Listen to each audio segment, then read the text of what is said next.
So he supported the military action, the overthrowing, the regime change in Libya. The administration decided that no congressional authorization was needed under the War Powers Resolution. Senator Joe Lieberman joined Rubio in writing an opinion piece for the Wall Street Journal in June 2011, again urging passage of such authorization. In 2011, Rubio joined several other senators in pushing for continued engagement to help Libya lay the foundation for sustainable security. Sustainable security. Soon after Gaddafi was ousted, Rubio warned there was a serious threat posed by the spread of militias and weapons and called for more U.S. involvement to counter that threat that was caused by the U.S. To begin with, Rubio voted against the Budget Control Act. More and more.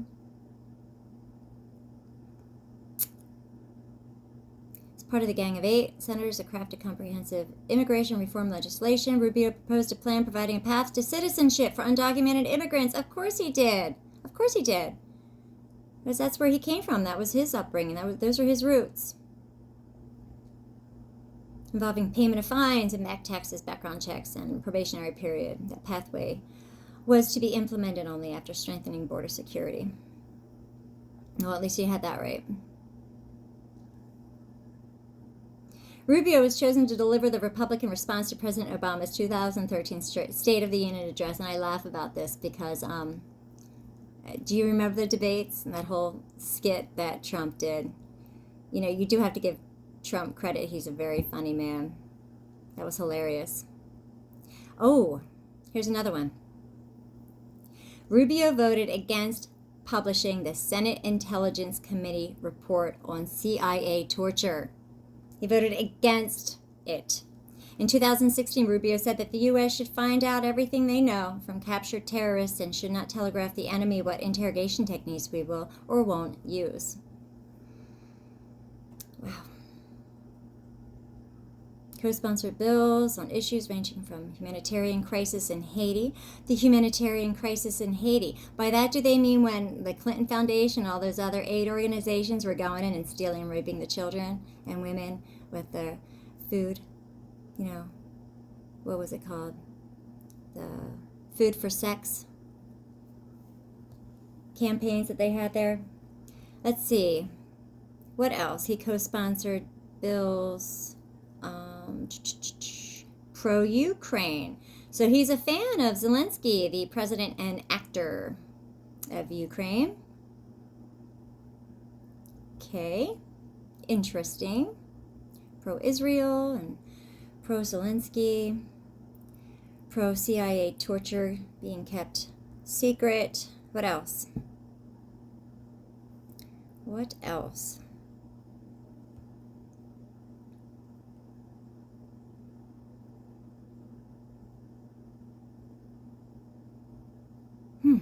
I'll tell you what, man, I'll give him credit.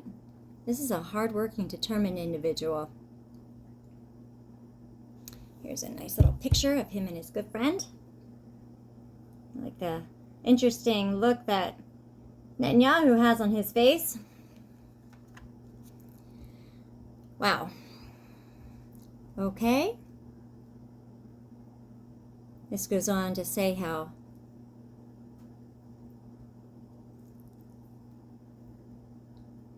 oh, this is funny. Okay, so they're talking about when Zelensky came into the White House and Marco Rubio's face, how uncomfortable Marco Rubio was when J.D. Vance was basically telling Zelensky that he was rude and made Marco Rubio upset. Made him upset. He made this like really funny face that was captured, and so he got a lot of heat for it. Wish I could find it. Here it is. We're talking about his buddy Zelensky. He didn't like that. Was not happy about that one. So funny. Rubio's face says it all as Donald Trump unleashes on Zelensky. And it wasn't Donald, it was more J.D. Vance. He gets roasted online for his reaction and calls for his resignation intensify. I'm telling you, he's not well liked in general. And he's definitely not liked at all by MAGA. So what is he doing in this position? How did he get it? Why is he in there? Okay, in February 2025, Rubio supported Trump's proposal that the U.S. take over the Gaza Strip, saying that the U.S. stands ready to lead and make Gaza beautiful again. We can't even make America beautiful again. So he supports taking over Gaza.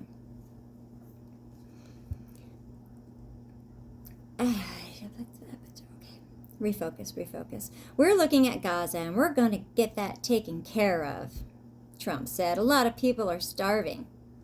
Israel claims that Hamas systemically raids food in order to support its operations, and Israel has put forward a plan of food distributed through a system of hubs run by private contractors and protected by Israeli soldiers. The U.S.-backed Gaza Humanitarian Foundation has been set up to carry out this plan and announced it would be ready to begin operations by the end of May. The Gaza Humanitarian Foundation is an American nonprofit established in 2025 to distribute aid during the ongoing Gaza humanitarian crisis. Its headquarters are in Delaware. Its executive chairman is Johnny Moore Jr. However, backed by the Israeli and American governments, GHF began operating in May 2025 as a response to Israeli claims that aid was being routinely diverted by Hamas. Aid organizations, including the UN, have denied these claims. And, it's hard to authenticate anything anymore because of AI. But AI does have a certain look. And I've seen many videos of people at the border with rows and rows and piles of aid.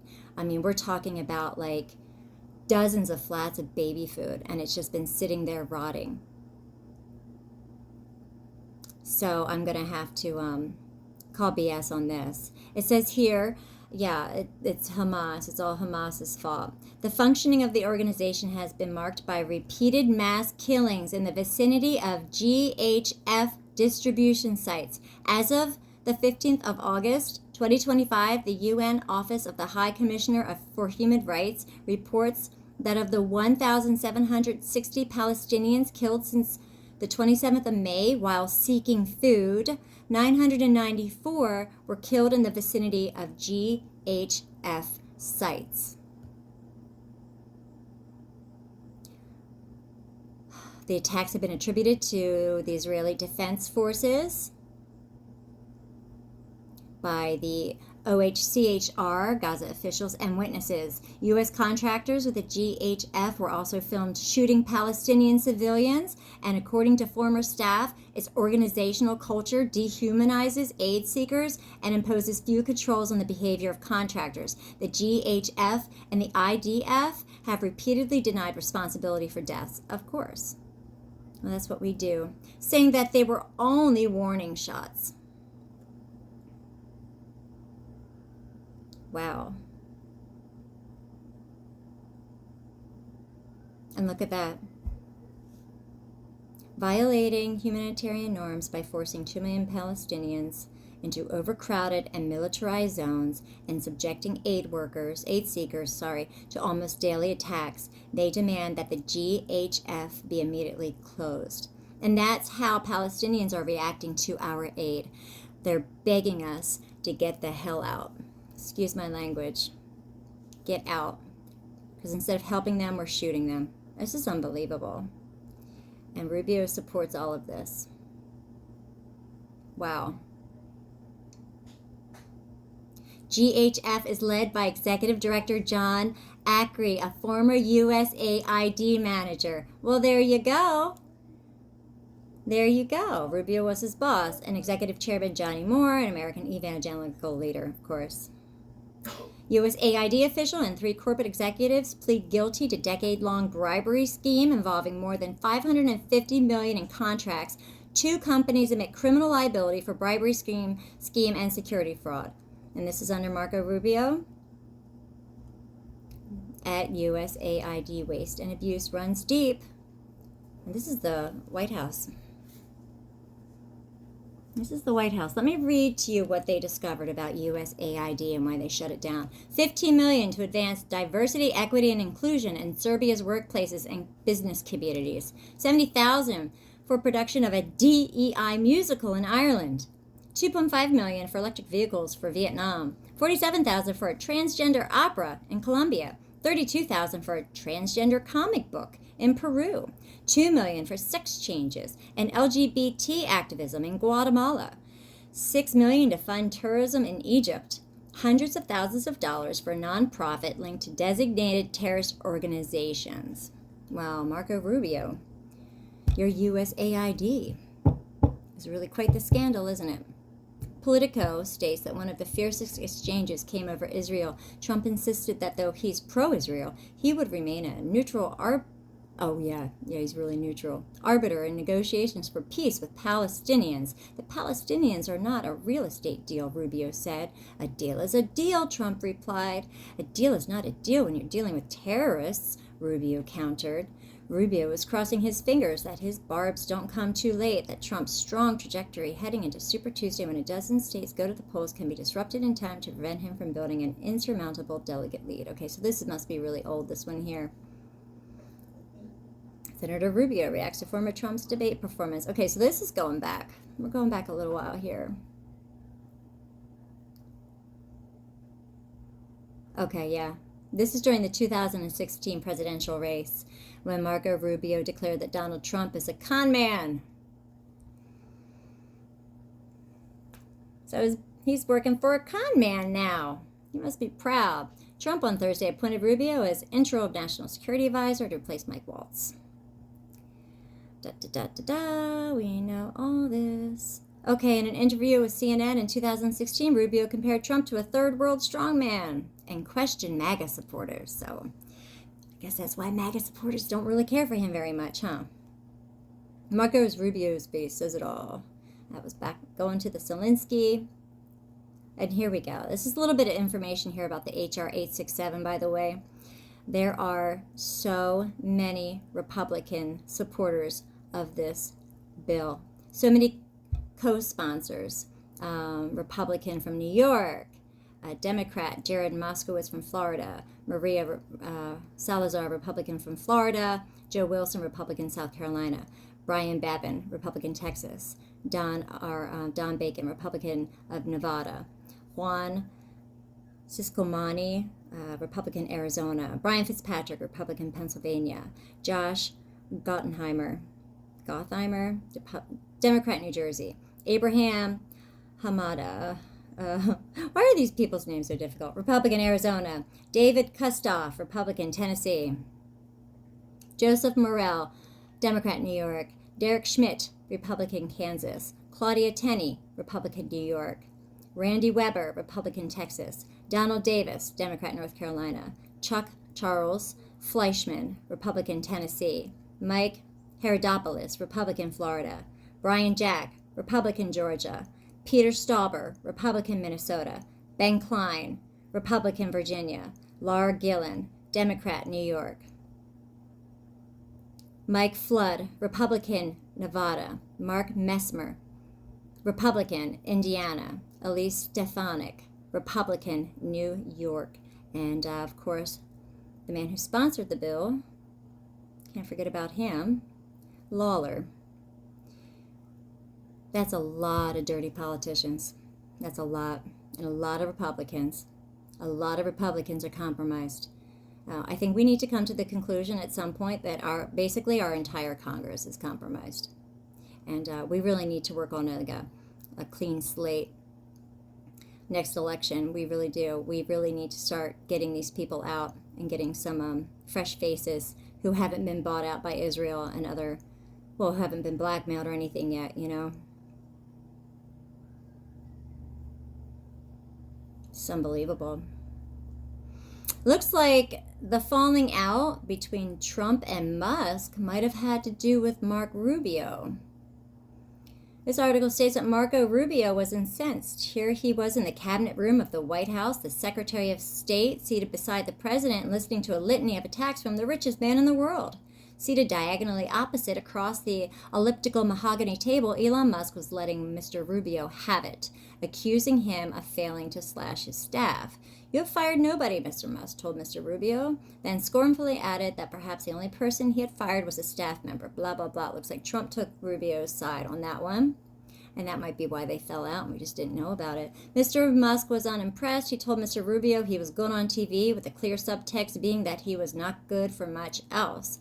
And yeah, I mean, he's quite accomplished, but I'm overall going to have to agree with Elon Musk on that one. Throughout all of this, the president sat back in his chair, arms folded, as if you were watching a tennis match.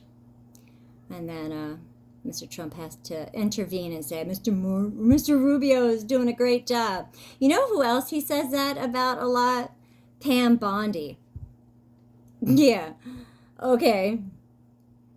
Pam Bondi, I'm going to have to do a deep dive into her. She's basically a Bill Barr on like Ozempic, you know, with a sex change. That's my view of Pam Bondi. A Ruby Ridge Bill Barr. From now on, he said, the secretaries would be in charge. The Musk team would only advise. That was Trump's conclusion to the debate.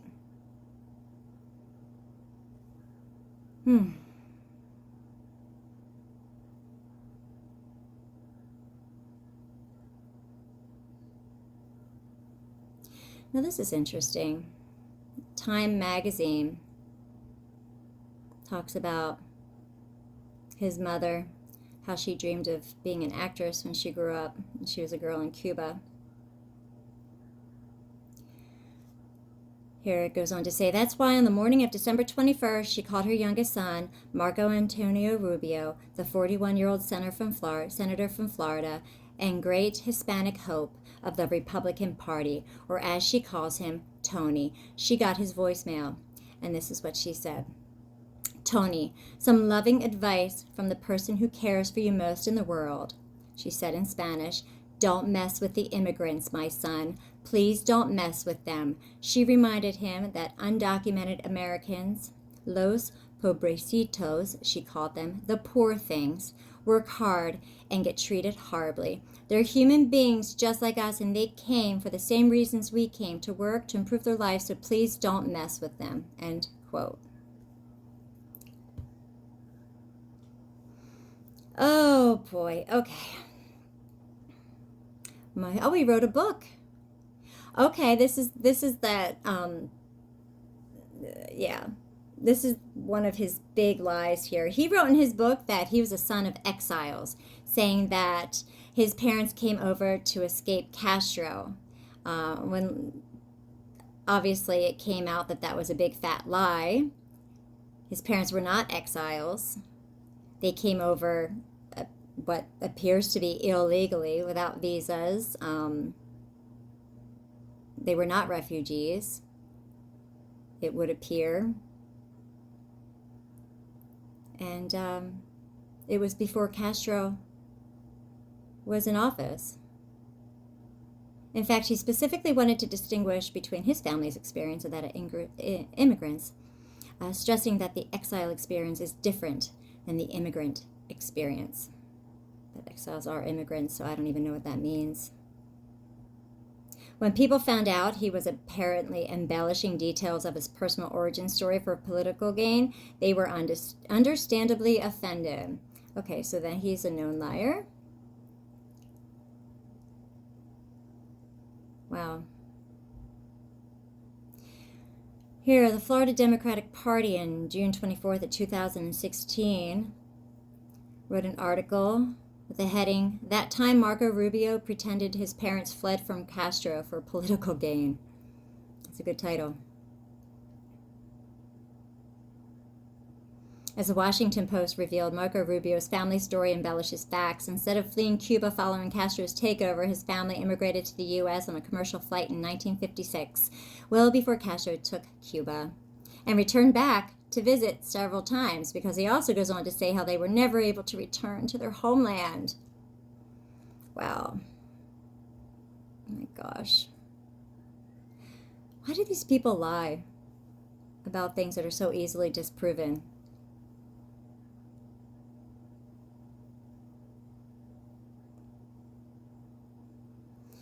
I don't know. I mean, he's pro-Israel. He was pro-Ukraine. He was pro-regime change. He's hardly a Republican, in my opinion. But hey, you know, he's done a lot of other things too, which he should get credit for that were, you know, good. So it's not all bad. However, none of this explains why he is in the position that he is in now.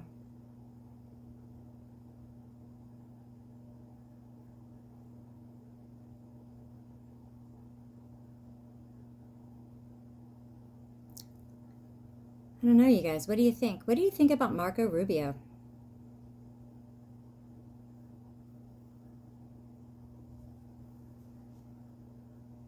Looks like this. Rubio's firing of Morocco ignites a MAGA world meltdown. When Marco Rubio fired the man in charge of dismantling USAID, he made enemies inside the MAGA movement. So he was really bitter when Trump ended USAID.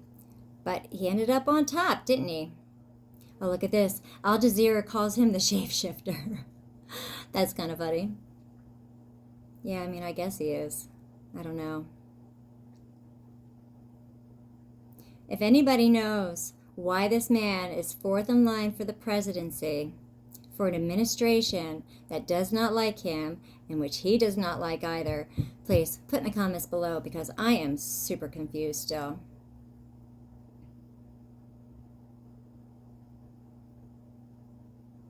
And then it said, look at this. He bought a house with a man involved in a scandal, a money laundering scandal, and he lived in this house with this man?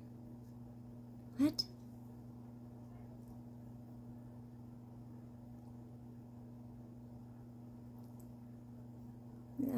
I don't even know what that's all about. Rivera?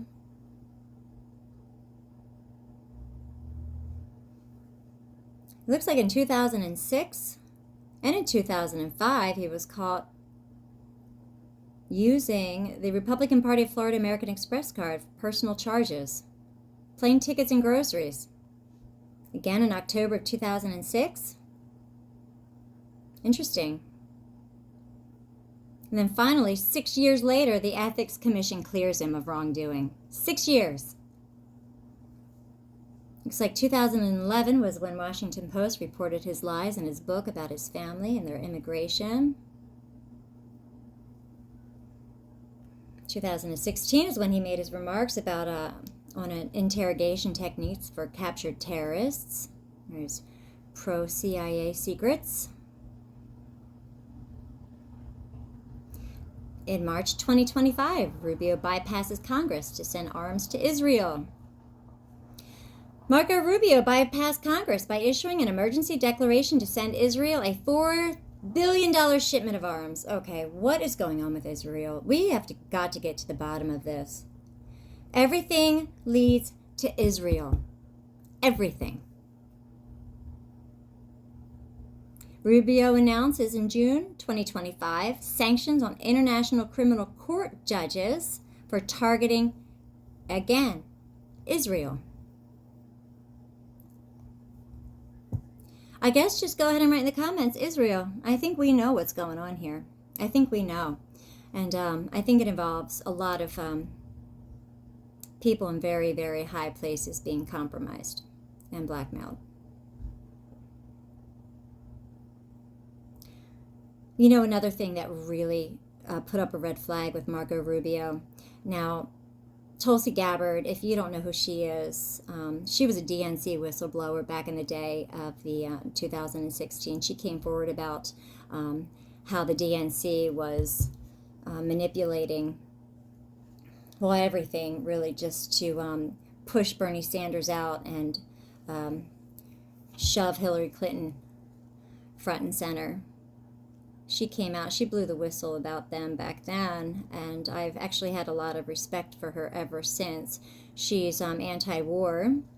She's in the military. I mean, she's got a lot of great things going on. And she was appointed by Trump in his cabinet as well, Homeland Security. Now,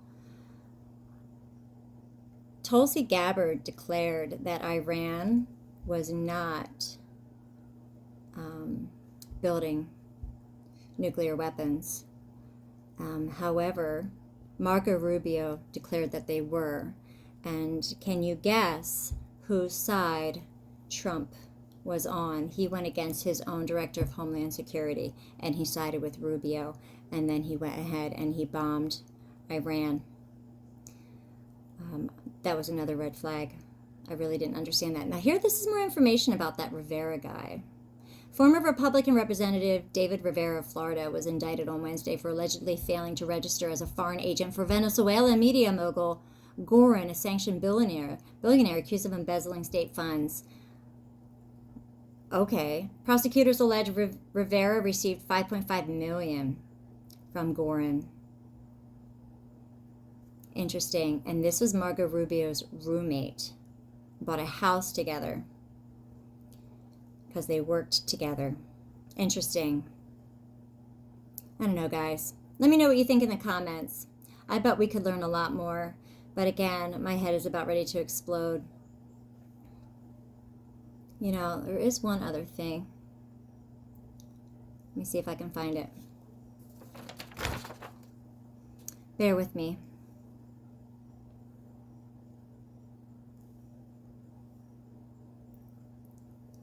Here we go.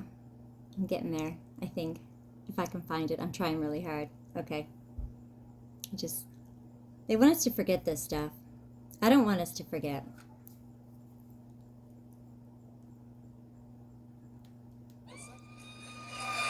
Let me start this over. Towers will be using illegal immigrant labor to do it. The second. So cute. Such a cute soundbite. But here's the guy that buys a house for $179,000. He sells it to a lobbyist who's probably here for $380,000, and then legislation is passed. What? You tell me about this guy. This is what we're going to have as president. Here's the guy that inherited $200 million. If he hadn't inherited $200 million, you know where Donald Trump would be right now? Selling watches in Manhattan. I have to say, Senator, he lied this time. He lied. 100%. 100%. Senator, you lied about the Polish workers. Yeah. You lied to the students of Trump University. Let Senator Cruz jump in, he lied 38 years ago. All right, I guess there's a statute of limitation on lies. When they put Marco on to refute President Obama's speech, do you remember that catastrophe? And he's like this, and we will, I need water, help me, I need water, help. And this is on live television. This total joke artist.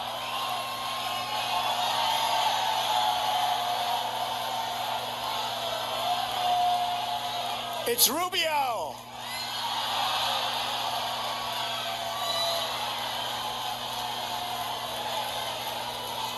That's what it.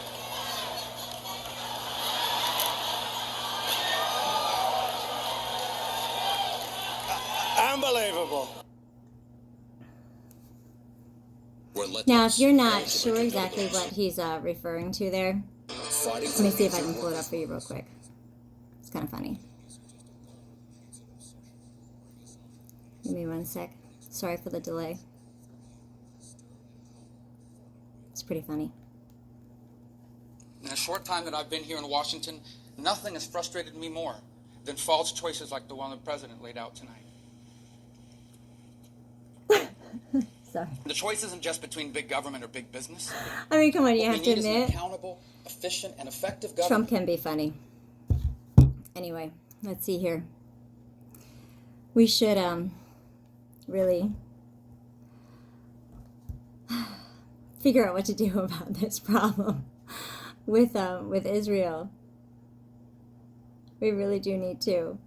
We need to get to the bottom of this before it's too late. I don't know. You guys, let me know what you think, okay? I love you. Thanks for tuning in with me for so long. You have a great evening. I'll see you again next time. Bye-bye.